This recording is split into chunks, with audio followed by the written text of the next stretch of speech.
전능하신 하나님, 주님께서 귀하게 여기시고 복되시다 말씀하신 귀한 주일에 하나님 앞에 나와 예배하게 하시고 또 성도의 교제로 모이게 하시니 감사합니다.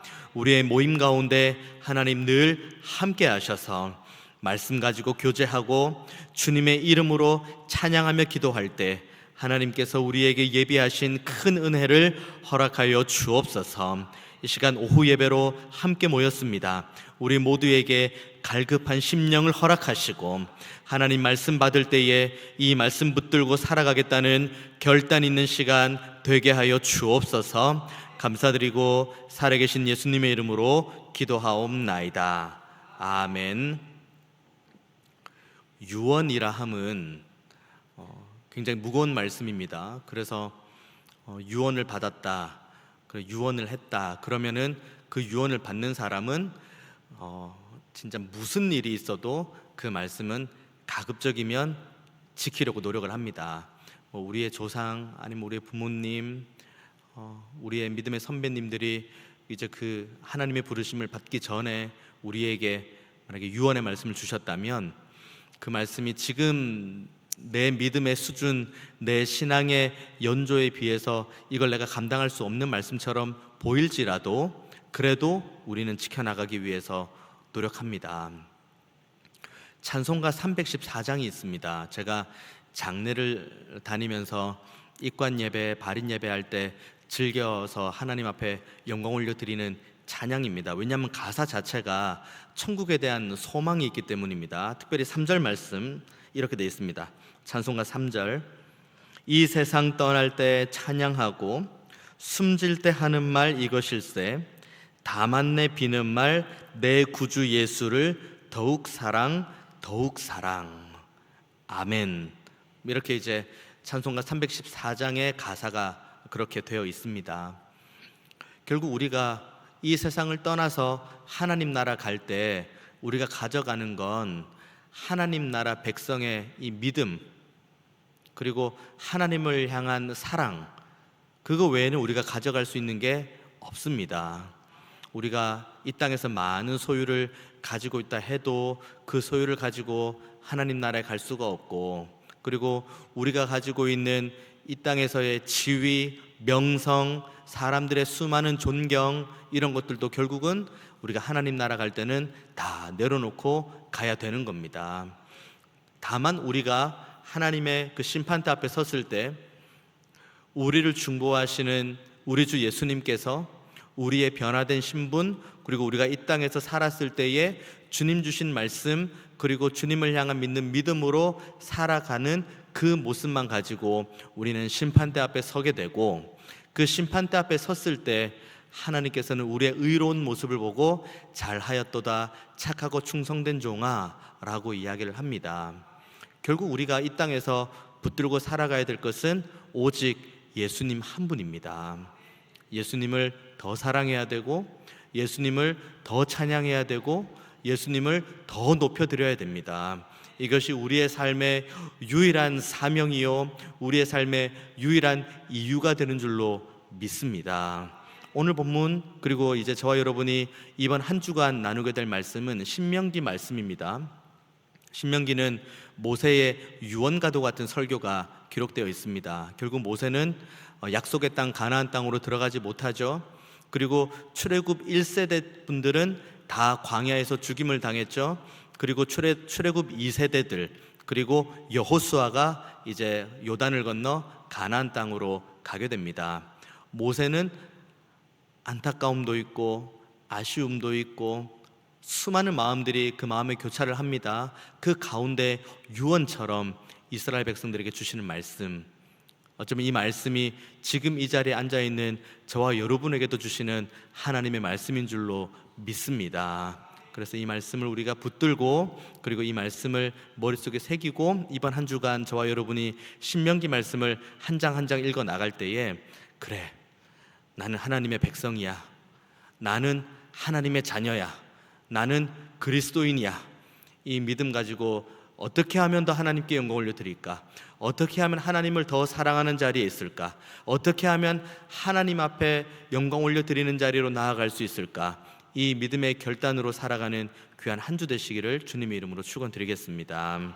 신명기는 1장부터 34장까지 기록되어 있습니다. 1장부터 11장까지는 말 그대로 출애굽한 이후에 지금 이 시점, 광야에서의 마지막 순간인 이 시점까지의 내용을 담담하게 모세가 묘사합니다. 우리들이 출애굽을 이렇게 했다, 그리고 광야에서 이런 생활을 했다, 그 가운데 이런 일이 있었다, 저런 일이 있었다, 그냥 그런 내용들을 쭉 1장부터 11장까지 담백하게 기록을 합니다.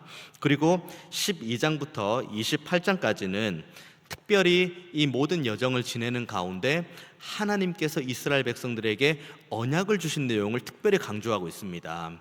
언약을 주시고 율법을 주시고 그 중에 율법 중에 정수인 십계명을 주셨던 이야기를 신명기 12장부터 28장까지 이야기를 합니다.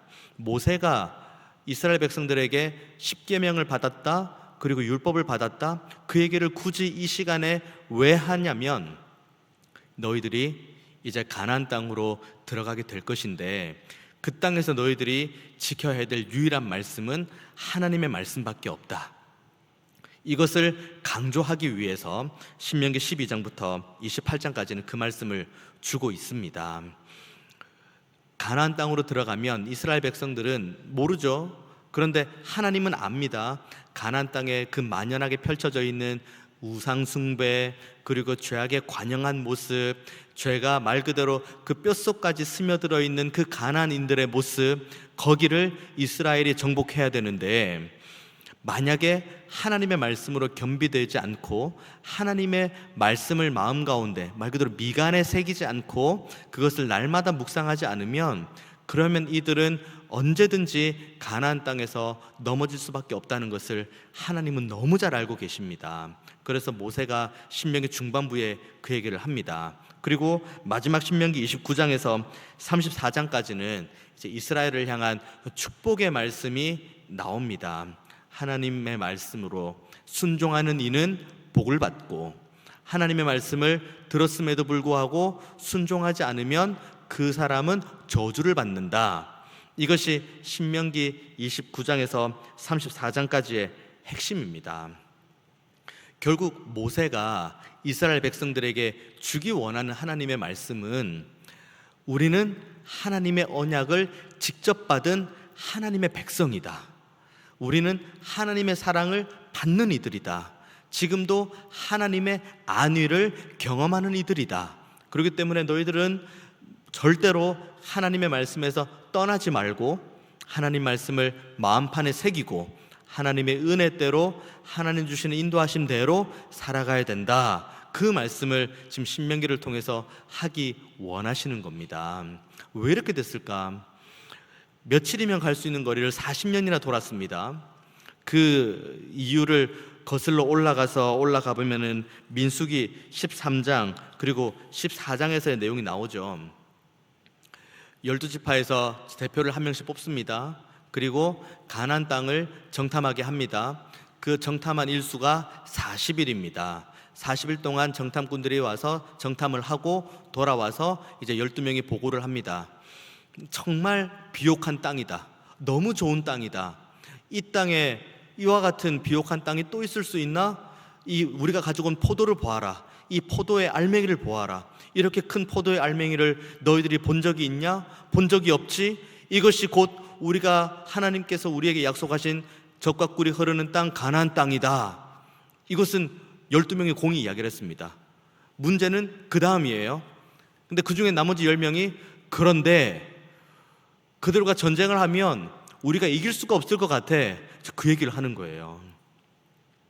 하나님께서 약속하셨으면 하나님께서 반드시 그 땅을 주신다. 이 믿음을 가지고 이 땅으로 우린 가야 된다. 이 땅에 우리 전쟁해야 된다. 이 땅을 차지해야 된다 라고 말하는 사람은 12명 중에 단 2명 여호수아와 갈렙밖에 없었습니다. 그때 이 보고를 듣고 이스라엘 백성들의 반응이 어떻습니까? 이제 우리는 죽었다. 이제 우리는 망했다.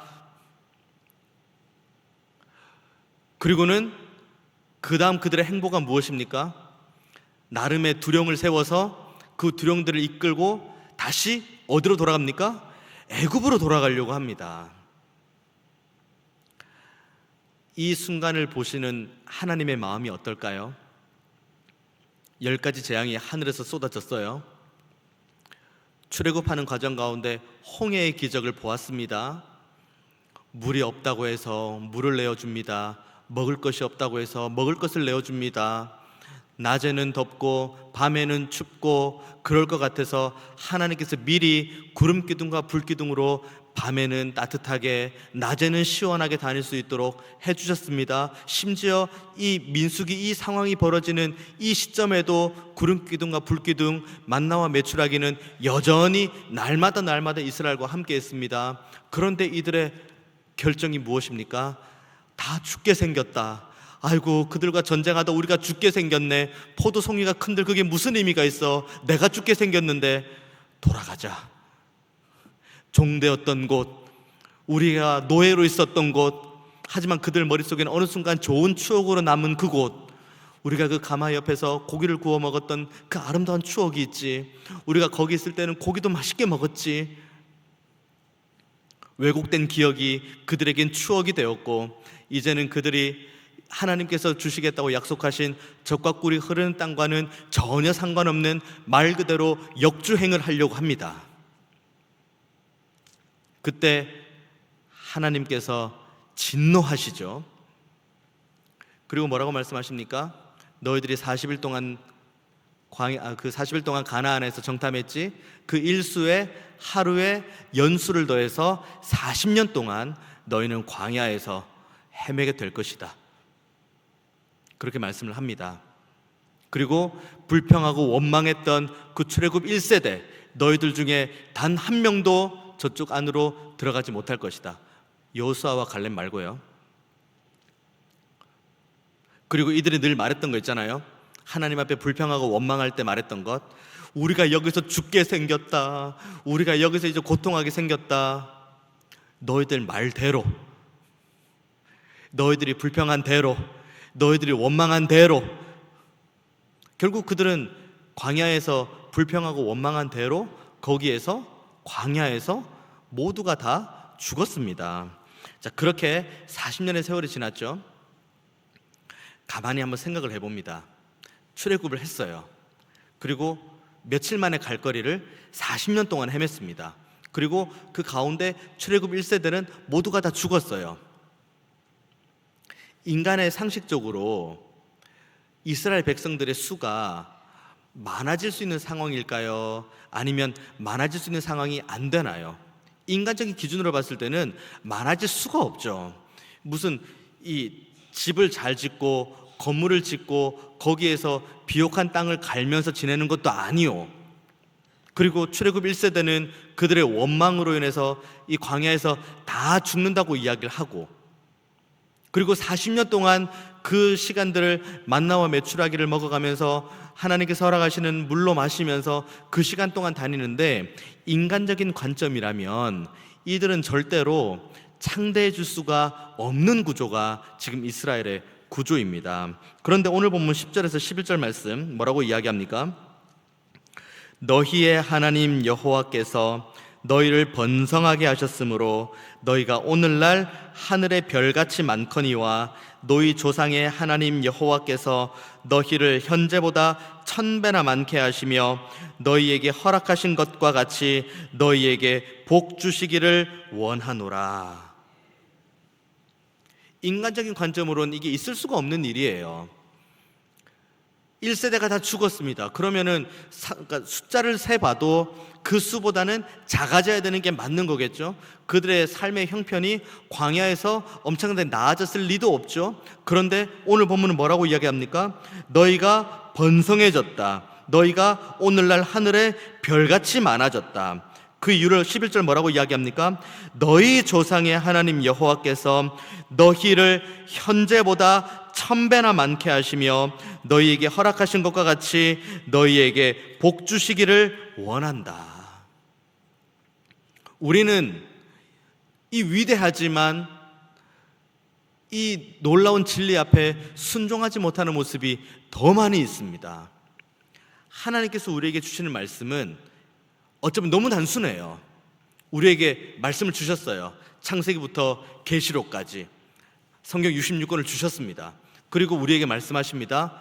말씀을 듣고 순종하면 너희들은 복을 받을 거고, 말씀을 듣고 순종하지 않으면 너희들은 화의 길, 저주의 길을 걸을 거다. 그렇게 이야기를 합니다. 어느 길로 걷기를 원하십니까? 복의 길을 걷기를 원하십니까? 화의 길을 걷기를 원하십니까? 은혜의 길을 걷기를 원하십니까? 저주의 길을 걷기를 원하십니까?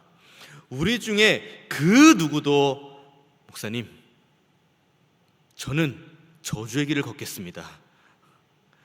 말씀 순종하지 않고 저는 끝까지 이를 악물고 하나님과 상관없이 사는 화의 길로 가겠습니다 라고 말하는 사람은 우리 중에 아무도 없을 겁니다.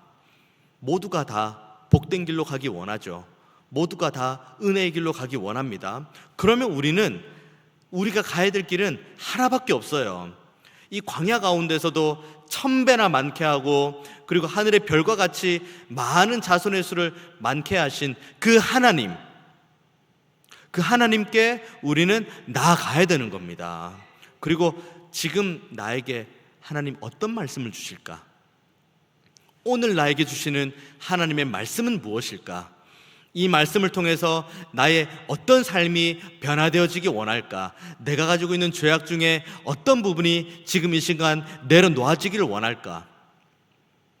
그리고 이 질문을 가지고 하나님께 나아갈 때 하나님께서 우리에게 깨달음을 주시면, 그러면 그 깨달음대로, 그 깨달음이 어떠한 깨달음이든 그 말씀에 온전하게 순종하는 것이 우리가 걸어갈 수 있는 복된 길입니다. 그와 반대되는 길이 저주의 길이고 화의 길인 거겠죠. 모세는 오늘 저와 여러분이 읽은 본문 그 앞절 말씀 보면은 7절과 8절 말씀이 이렇게 기록하고 있습니다.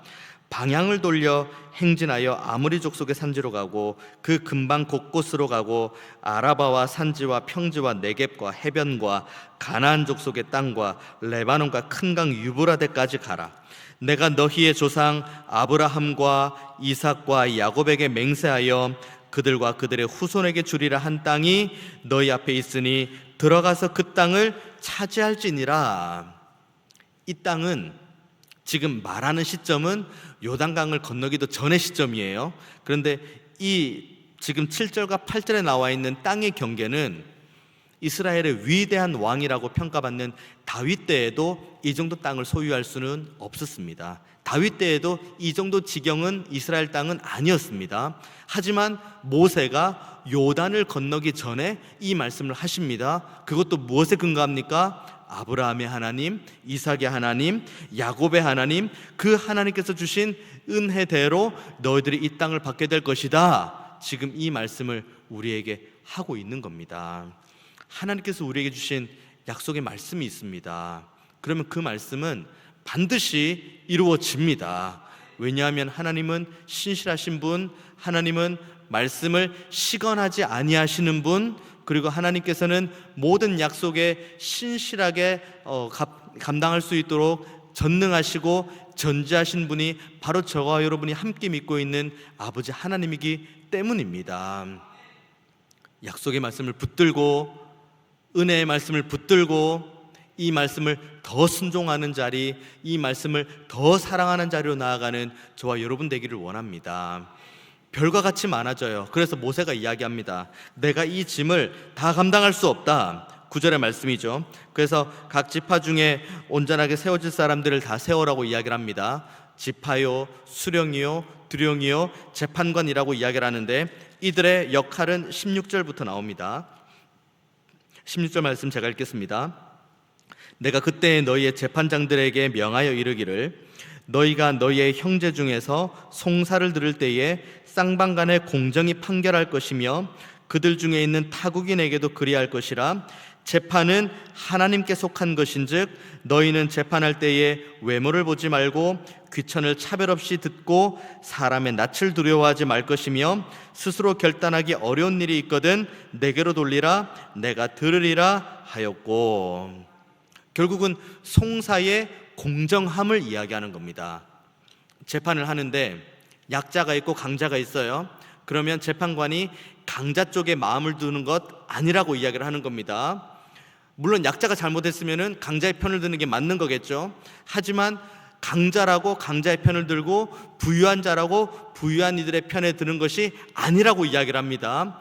하나님께서 이스라엘 백성들을 하늘의 별과 같이 많이 세우고, 그리고 그들을 모세 홀로 이 짐을 다 감당할 수 없으니 하나님께서 모세와 동역할 수 있는 이들을 세우셨는데, 이것은 가나안 땅에 들어간 이후에도 왕을 중심으로 많은 이들이 세워지죠. 그런데 그들이 가져야 될 그 마음의 중심은 그거입니다. 송사에 대한 공정함. 저 사람의 어떠함과 상관없이 재판은 하나님께 속해 있으니 하나님의 방식으로 재판하고, 하나님의 방식으로 사람을 세우고, 하나님의 방식으로 사람을 판단한다. 그것이 지금 이 율법이 우리에게 주시는 말씀입니다. 왜 그렇습니까? 왜 그렇게 해야 됩니까? 이스라엘 백성들이 애굽에 있을 때 고아요, 과부요, 나그네와 같은 역할을 감당했기 때문입니다. 그런데 그때 하나님께서 이스라엘을 그대로 내버려 두지 않고, 그들을 객으로 내버려 두지 않고, 하나님께서 전적인 은혜로 그들을 세우시고 그들을 말 그대로 뽑아내시고 가나안 땅으로 지금 심으시는 모든 여정을 경험하고 있습니다. 이것이 하나님께서 이스라엘을 구원하시는 방식입니다. 이 은혜를 이스라엘이 받은 거예요. 내가 고아로 있을 때 하나님께서 나를 내버려 두지 않았다. 내가 나그네처럼 갈 길 몰라 헤맬 때 하나님께서 나를 거저 버려두지 않으셨다. 하나님께서는 언제나 나를 붙드셨다. 나와 함께 하셨다. 그렇기 때문에 너희들이 가나안 땅에 들어가서 거기에서 재판을 할 때 고아와 과부와 나그네와 같은 약자들이 있다면 그 약자들을 대변하고, 그 약자들이 강자들 부유한 이들에 의해서 핍박받고 있으면은 오히려 강자 편에 있지 말고 약자 편에서 판단하고 강자들을 재판하라. 이것이 오늘 본문이 우리에게 주시는 율법의 말씀입니다. 은혜가 있어야 돼요. 내가 하나님으로부터 받은 은혜가 있어야 그 다음 공정하게 누군가를 대하고, 공정하게 재판하고, 공정하게 세우고, 공정하게 섬길 수가 있습니다. 은혜를 받는다는 건 하나님의 말씀이 내 마음 가운데 있다는 겁니다. 하나님의 방식이 내 삶을 좌우하고 있다는 겁니다. 이것이 내 삶에 익숙해질 때, 그때 비로소 우리는 사람을 바라볼 때 정말 우리의 눈으로 바라보는 그 기준대로 누군가를 평가하고 판단하는 것이 아니라 하나님의 시선으로, 하나님의 마음으로 누군가를 바라보고 위해서 기도하고 그를 위해서 간구하는 자리로 나아갈 수가 있습니다. 나를 사랑하는 사람을 사랑하는 것 어렵지 않습니다. 나에게 호의를 베푸는 사람에게 같이 호의를 베푸는 것 그렇게 막 크게 어렵지 않습니다. 하지만 하나님께서는 오늘 우리에게 어려운 말씀을 말씀하십니다. 송사에 대한 공정함. 너희가 이제 출애굽을 하고 이 땅을 광야를 지나고 가나안 땅에 좀 더 복잡한 사회 구조 속에서 좀 더 인구수가 많아지는 그때 너희들은 반드시 이 말씀을 기억하고 사람을 대하는 것도 공정하게, 사람을 위해서 기도하는 것도 공정하게, 약자, 강자, 가난한 자, 부한 자 상관없이 모두가 다 하나님의 형상대로 지음 받았다는 그 믿음을 가지고 그를 대우하고 그를 섬겨라. 이것이 오늘 우리에게 주시는 하나님의 말씀입니다. 어쩌면 우리는 셈이 빠른 사람일지도 모르겠습니다. 우리의 머릿속에 셈이 빨라서 저 사람과 친하면 내가 좀 더 유익하겠지? 저 사람과 내가 친하게 지내면 내가 좀 불리하지? 저 사람과 내가 좀 친하게 지내면 내 삶이 좀 나아지겠지? 저 사람과 좀 친하게 지내면 내 삶이 좀 불편해지겠지? 우리는 머릿속에 셈이 어쩌면 너무나도 빠른 사람일 수 있습니다. 마태복음 25장에 보면 그 양과 염소의 비유가 나오죠. 이렇게 주님께서 이제 양, 염소 이렇게 나눕니다. 그리고 양들에게, 그러니까 양으로 분류된 그들에게 칭찬을 하시죠. 너희들은 가난할 때, 뭔가 내가 가난할 때 뭐 입혔고 뭐 내가 연약할 때 뭐 도왔고 뭐 그런 말씀들 하시잖아요. 그러니까 양들이 뭐라고 물어봅니까? 주님, 우리가 언제 그렇게 했습니까?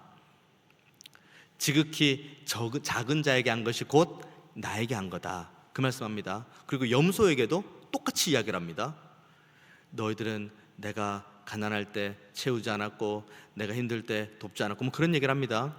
염소로 분류된 사람들도 양과 분류된 사람들과 똑같이 질문합니다. 주님, 우리가 언제 주님한테 그렇게 안 했나요? 지극히 작은 자에게 안 한 것, 그것이 곧 나에게 안 한 거다. 우리 모두는 다 하나님의 형상대로 지음받은 사람입니다. 지위, 고하, 막론하지 않고 모두가 다 하나님 보시기에 가장 보배로운 존재, 가장 사랑스러운 존재, 가장 귀한 존재가 바로 저와 여러분입니다. 우리 그런 의미에서 옆에 있는 분들 얼굴 한번 보도록 하겠습니다. 옆에 있는 분들의 얼굴을 보고 이렇게 한번 고백합니다. 당신은 하나님의 형상입니다. 당신은 하나님의 형상입니다. 여러분, 앞뒤 좌우에 계신 분들이 하나님의 형상대로 지음받은 분들입니다. 비록 잘생기지 않았고, 비록 아름답지 않고, 그럴지라도 모두가 다 하나님의 형상대로 지음받은 하나님의 백성입니다. 그래서 신명기 말씀을 쭉 이렇게 대해 나가면서 저와 여러분이 함께 한 절 한 절 읽어 나갈 때 간절히 바라기는 이 말씀이 오늘 나에게 주시는 하나님의 말씀이다. 모세가 유언처럼 주셨던 이스라엘에게 주신 하나님 말씀이면 이 말씀은 곧 나에게도 주시는 하나님의 말씀이다. 출애굽 이후에 모든 여정마다 함께 하셨던 하나님이 지금 나와 함께 하신다. 나에게 언약을 주시고 나에게 말씀 주신 하나님께 내가 좀 더 감사하자, 내가 좀 더 기뻐하자. 그리고 내가 이 말씀, 하나님께서 나에게 주신 이 생명과도 말씀을 내가 정말 붙잡고 순종함으로 나아가자. 이 믿음의 결단이 저와 여러분 모두에게 있기를 원합니다. 결국은 말씀, 은혜, 이 모든 것들이 어디에서 최종적으로 성취가 됩니까? 우리 주 예수 그리스도를 통해서 성취가 됩니다. 우리 주님은 말씀 자체이신 분이십니다. 말씀이 육신이 되어서 오신 분이기 때문입니다. 그 주님께서 이 땅에서의 모든 사역을 다 감당하시고 십자가에 못 박혀 죽으시고 부활하시면서 하나님께서 우리를 향한 사랑을 확증해 주셨습니다. 우리는 그 사랑 안에 있습니다. 그렇기 때문에 우리는, 그리고 우리의 입술과 우리의 마음은 하나님을 더 사랑하는 곳으로 가야 됩니다. 더 하나님을 사랑하고 더 하나님께 영광 올려드리는 그 자리로 더 한 걸음 더 한 발짝 더 나아가야 됩니다. 그래서 찬송가 314절의 고백이 결국은 우리 모두의 고백이 되어야 됩니다. 내 구주 예수를 더욱 사랑, 내 구주 예수를 더욱 사랑. 이 고백이 이번 한 주간 신명기를 한 장 한 장 읽는 저와 여러분 모두의 삶의 고백이 되시기를 주님의 이름으로 축원드리겠습니다. 기도하겠습니다. 은혜가 풍성하신 하나님, 우리를 향한 하나님의 큰 사랑을 날마다 경험하기 원합니다. 우리를 진리의 길로만 인도하기 원하시는 주님, 우리의 삶을 주님의 권능의 오른팔로 안위하시기 원하시는 그 하나님, 그 삼위 하나님의 은혜 안에만 우리가 거하기를 원합니다. 그래서 우리가 신명기 한 장 한 장 읽어 나갈 때 이 말씀이 곧 우리에게 주시는 생명의 말씀인 줄로 알고 더 하나님을 사랑하는 자리, 더 하나님께 영광 올려 드리는 자리, 더 하나님께 찬양하는 자리에만 있게 하여 주옵소서. 감사드리고 예수님의 이름으로 기도하옵나이다. 아멘.